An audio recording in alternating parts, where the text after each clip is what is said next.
मेरा देवर मेरा बहुत ज्यादा ध्यान रखता था, इसलिए देवर जो कहता मैं उसे खुश रखने के लिए सब कर देती।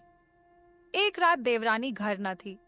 उसी दिन मैंने देवरानी के कपड़े पहन लिए और फिर तो देवर ने मुझे अपनी पत्नी समझकर। दोस्तों, मेरी शादी बड़ी मुश्किल से हुई थी, क्योंकि मुझे किसी खूबसूरत लड़के से शादी करनी थी, क्योंकि मैं खुद भी बड़ी खूबसूरत थी। मगर मैं बहुत गरीब थी, इसलिए मेरे लिए जो भी रिश्ता आता वो लड़का गरीब होता था और बदसूरत भी। इसलिए मैं कई साल तक शादी से इनकार करती रही और यहाँ तक कि मेरे बाल सफेद होने लगे। मेरा बाप मर चुका था और मेरी शादी के इंतजार में मेरी माँ भी मर गई और भाई भाभी मुझे इस बात के ताने मारते न लगे। मगर मैं अपनी जिद पर अड़ी रही। मैं चाहती थी कि मेरा पति मेरी तरह ही खूबसूरत हो और वह अमीर भी हो, क्योंकि मैं गरीबी से तंग आ चुकी थी। बहरहाल एक दिन मेरी ख्वाहिश पूरी हो गई और मेरे घर वालों ने मुझे एक लड़के की फोटो दिखाई जो कि बहुत हसीन और खूबसूरत था। और जिस दिन वह मेरा रिश्ता लेकर आए, साथ में इतना सम्मान लेकर आए कि मुझे यकीन हो गया कि लड़का बहुत मालदार है। मेरे पांव सातवें आसमान पर थे। मैं खुशी के मारे फूली नहीं समा रही थी। मैं सोच रही थी कि जैसा मैंने ख्वाब देखा था वह पूरा होने जा रहा है। कुछ दिनों बाद ही मेरी शादी भी हो गई। मेरी शादी हुई तब मैं बहुत खुश थी, मगर मेरी सारी खुशी शादी की पहली रात उड़ गई, क्योंकि मेरे घर वालों ने पति की जवानी की तस्वीर दिखाई थी, जिसमें वह बहुत खूबसूरत था। उम्र ज्यादा होने की वजह से वह बूढ़ा दिखाई देता था। मेरी भाभी ने मेरे साथ धोखा किया था, मगर अब मेरी शादी हो चुकी थी, इसलिए मैंने सब्र कर लिया, जो कि अगर मैं अपने पति से तलाक ले लेती तो मुझ पर तलाक का दाग लग जाता और कोई मुझसे शादी भी ना करता। वैसे भी मेरे ससुराल में सास ससुर नहीं थे। मेरा पति और इसका एक छोटा भाई था। हमारी छोटी सी फैमिली थी और मैं यहाँ रात करने वाली थी। मेरे देवर की शादी होने तक ससुराल में भी हुक्म चलाती। यहाँ तक कि मेरे देवर एक दिन अपने भाई से कहा कि अब मैं शादी करना चाहता हूँ। ये सुनकर मैं खुश हो गई कि रोज इसके लिए लड़कियां देखने जाऊंगी। मगर इसने तो हमारे सामने ही कह दिया कि वह लड़की देख चुका था और वह रिश्ता ले जाना चाहता था। हमने फौरन जाकर रिश्ता तय कर लिया और मेरे देवर की भी शादी हो गई। देवर की बीवी आते ही अपने कमरे में चली गई, क्योंकि वह इस दिन बहुत थक चुकी थी। शाम हुई तो मैं अपने कमरे से निकली तो मैंने अपने देवर के कमरे में झांक कर देखा कि वह लोग इस वक्त क्या कर रहे थे। मैंने सोचा कि उनसे पूछ लो कि वह खाना खाएंगे या नहीं, लेकिन यह देखकर मैं हैरत में पड़ गई थी कि मेरे देवर की बीवी ने अपने पति के कपड़े पहन रखे थे। यह देखकर मैं कांप कर रह गई थी, क्योंकि वह लड़की मुझे शुरू से ही बहुत अलग अलग लग रही थी। मैं खाना खाने जा रही थी, मगर यह देखकर मैं वहीं रुक गई, क्योंकि मुझे समझ नहीं आ रही थी कि मेरे देवर की बीवी ऐसा क्यों कर रही थी। इसी वक्त मेरी नजर अपने देवर पर पड़ी, जो कि अपनी बीवी के कपड़े पहने हुए था। अब इसको क्या हो गया है, यह देखकर बहुत ज्यादा चकरा गई थी। वह दोनों आपस में कुछ बोल रहे थे, मगर मुझे उनकी बातें सुनाई दे नहीं रही थी। मगर मैं उन्हें देख रही थी और दोनों पति पत्नी का हुलिया देखकर मैं हैरान हो रही थी। इसी वक्त मेरे देवर की बीवी अपने पति के कपड़े पहनकर घर से बाहर चली गई, जबकि मेरा देवर बीवी के कपड़े पहनकर सो गया। यह देखकर मैं हैरान परेशान अपने कमरे में आ गई और सोचने लगी कि यह सब अपने पति को बताऊं या फिर नहीं। लेकिन मैंने इस रात को अपने पति को यह बात नहीं बताई और सुबह हुई तो मेरे देवर की बीवी वापस घर आ गई और सबसे छुपकर अपने कमरे में चली गई। मगर मैंने इसे किचन की खिड़की से देख लिया था, मगर मैं खामोश रही। नाश्ता बन गया तो वह दोनों पति पत्नी किचन में आ गए। मैंने देखा कि मेरे देवर ने नीले रंग का सूट पहना हुआ था और उसकी बीवी ने भी नीले रंग की साड़ी पहनी हुई थी। दोनों रास्ते के दौरान बहुत हंस रहे थे और मैं सोच रही थी कि रात को उन दोनों को क्या हो गया था। अगले दिन भी ऐसा ही हुआ। मैं फिर अपने कमरे से निकल आई। देवर के कमरे की खिड़की से चुपके से अंदर झांकने लगी। मेरे देवर बिस्तर पर सोया हुआ था और उसकी बीवी बाथरूम में थी। बाहर निकली तो मैंने देखा कि उसने अपने पति की पैंट शर्ट पहन रखी थी और उसने अपने लंबे बाल टोपी में छुपा रखे थे। उसने जैकेट पहनी तो बिल्कुल लड़का लग रही थी। उसे देखते ही रह गई। कल की तरह उसने अपने पति से कुछ बातें की और फिर अपने कमरे से बाहर निकल आई। मैं जल्दी से छुप गई थी कि वह मुझे न देख ले। मैंने देखा कि मेरे देवर की बीवी ने दरवाजा खोला और घर से बाहर चली गई। 3 रातों तक ऐसे ही होता रहा। मेरा देवर अपनी बीवी के कपड़े पहनकर बिस्तर में सो जाता था, जबकि उसकी बीवी उसके कपड़े पहनकर घर से बाहर निकल जाती थी। मुझे समझ नहीं आ रहा था कि वह ऐसा क्यों कर रही थी। फिर एक रात हमारे घर कुछ लोग आए। मैं अपने कमरे में थी और कुछ देर पहले ही मेरे देवर की बीवी उसके कपड़े पहनकर चली गई थी। वह 3 लोग थे और उनके हाथ में बंदूक भी थी। वह लोग जैसे ही हमारे घर आए, वह सीधा मेरे देवर के कमरे में चले गए और मेरे देवर को अपने साथ ले गए। मेरे देवर को बेहोश करके ले गए थे और मैंने देखा कि मेरे देवर ने अभी भी अपनी बीवी के कपड़े पहने हुए थे। ये देखकर मैं और डर गई थी, क्योंकि उनके हाथों में बंदूक थी। जो भी उनके सामने जाता उनकी गोली के सामने आ जाता। इसलिए मैंने अपने पति को भी नहीं जगाया। इस वक्त सो रहा था, मगर मैंने उसे नहीं बताया कि कुछ लोग तुम्हारे भाई को अगवा करके ले जा रहे थे। इसके बाद मुझे इतना डर लगा कि मैं अपने बिस्तर में घुस गई और मुझे नींद आ गई। सुबह मेरी आंख खुली तो मैंने देखा कि मेरे देवर की बीवी घर आ चुकी थी और वह अपने कमरे में बैठी थी।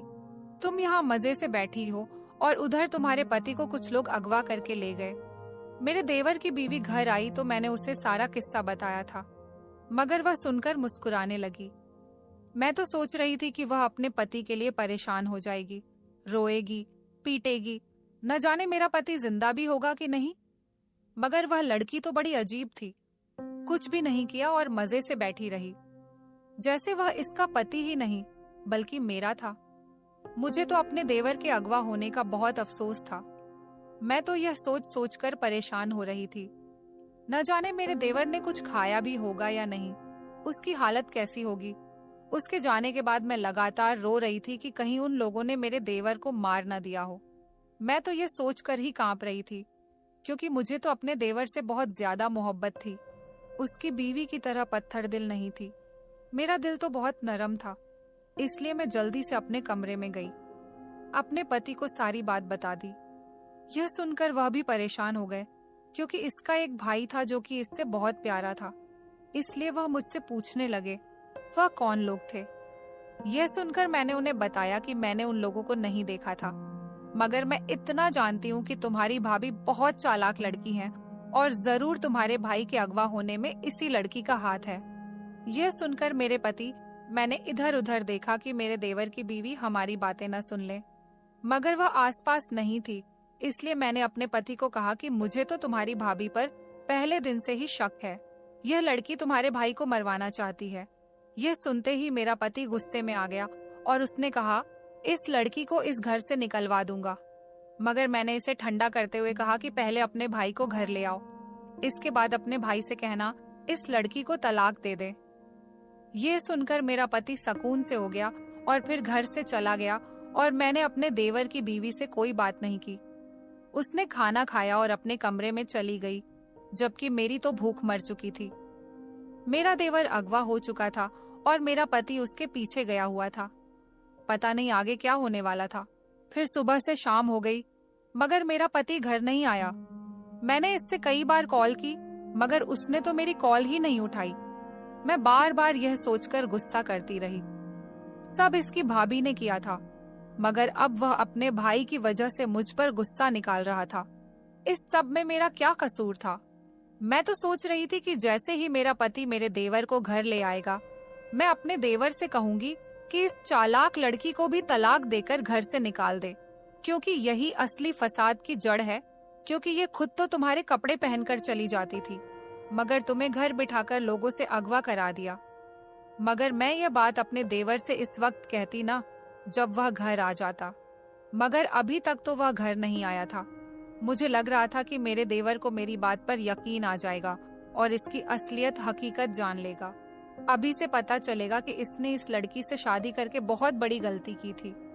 फिर शाम से रात हुई तो मेरा पति घर आ गया, उसके साथ मेरा देवर भी था।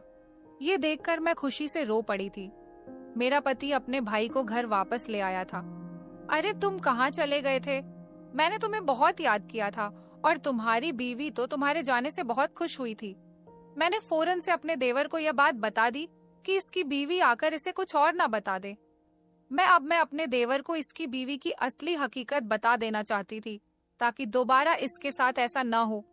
लेकिन इस वक्त मेरे देवर की बीवी आ गई और कहने लगी, मैं तो तुम्हारे जाने से परेशान हो गई थी और अपने कमरे में बैठी तुम्हारे आने की रब से दुआ कर रही थी। यह सुनकर हक्का बक्का रह गई। यह लड़की कितनी छोटी थी, पहले पति को अगवा करवा लिया और अब इसके सामने मासूम बन रही थी ताकि वह इसे तलाक देकर घर से न निकाल दे। यह सुनकर तो मुझे गुस्सा आ गया और मैंने अपने देवर से कहा, तुम्हारी बीवी झूठ बोल रही है, ये सब इसी ने किया था और तुम्हें मरवाना चाहती थी, इसलिए तुम फिर इसकी बातों में मत आना और इससे तलाक देकर इसे घर से निकाल दो, क्योंकि तुम्हारी बीवी तुम्हारी जान की दुश्मन है और इसने ही तुम्हें अगवा करके रखने का प्लान बनाया था। यह सुनकर उसकी बीवी हक्का बक्का रह गई और मेरा देवर हैरत से मुझे देखने लगा। मगर मैंने सोच लिया था कि इस लड़की को अपने घर से आज ही निकलवा दूंगी, इसलिए मैंने अपने देवर को सब सच बता दिया। यह सुनकर मेरा देवर अपनी बीवी को तलाक देने लगा था, मगर इससे पहले ही मेरे पति ने इसे रोक दिया। यह देखकर मैं अपने पति की तरफ देखने लगी कि उसने अपने भाई को क्यों ऐसा करने से रोक दिया था। आज इस लड़के को तलाक मिल जाती तो मुझे सुकून मिल जाता। तुमने अपने भाई को क्यों ऐसा करने से रोक दिया? यही लड़की इस घर की दुश्मन है, इसे अभी इस घर से निकाल देना चाहिए। ये बात सुनकर मेरा पति कहने लगा, मैं सारी हकीकत जान चुका हूँ कि लड़की इस घर की दुश्मन नहीं बल्कि तुम इस घर के दुश्मन हो। यह सुनकर मैं हैरत में आ गई कि मेरा पति क्या कह रहा है।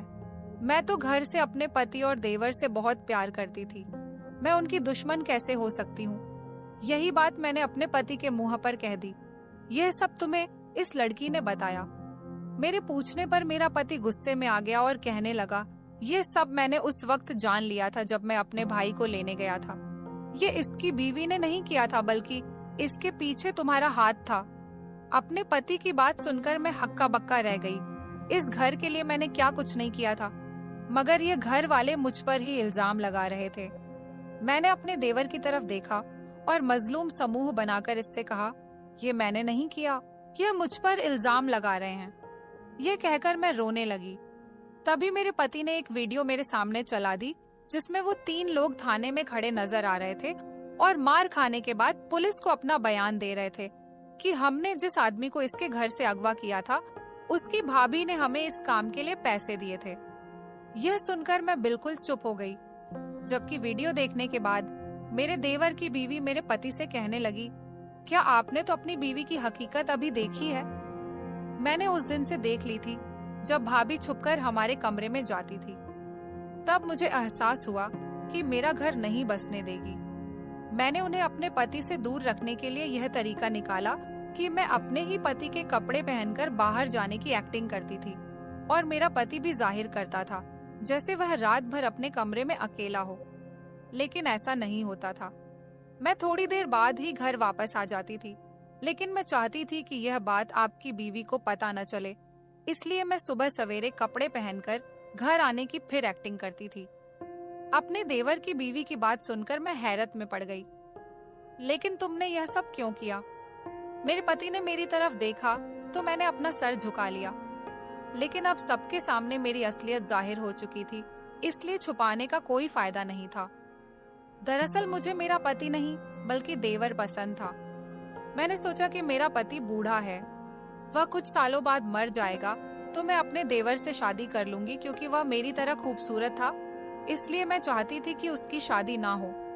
मगर इसने तो इस खूबसूरत लड़की से शादी कर ली थी और मुझे इसकी बीवी से नफरत हो गई और मैं चाहती थी कि मेरा देवर अपनी बीवी को तलाक देकर घर से निकाल दे, इसलिए मैंने इसे अगवा होने का प्लान बनाया, मगर मेरा प्लान नाकाम हो गया। यह सुनने के बाद मेरे पति ने मुझे इसी वक्त तलाक दे दी जो मैंने अपनी देवरानी के लिए गड्ढा खोदा था। मैं खुद ही उसमें गिर गई थी। तो दोस्तों, उम्मीद करती हूँ आपको हमारी कहानी पसंद आई होगी। कहानी पसंद आई है तो वीडियो को लाइक करें, चैनल पर नए हैं तो चैनल को सब्सक्राइब करें और नोटिफिकेशन को जरूर दबाएं ताकि अगली अपडेट सबसे पहले आपको मिले। धन्यवाद।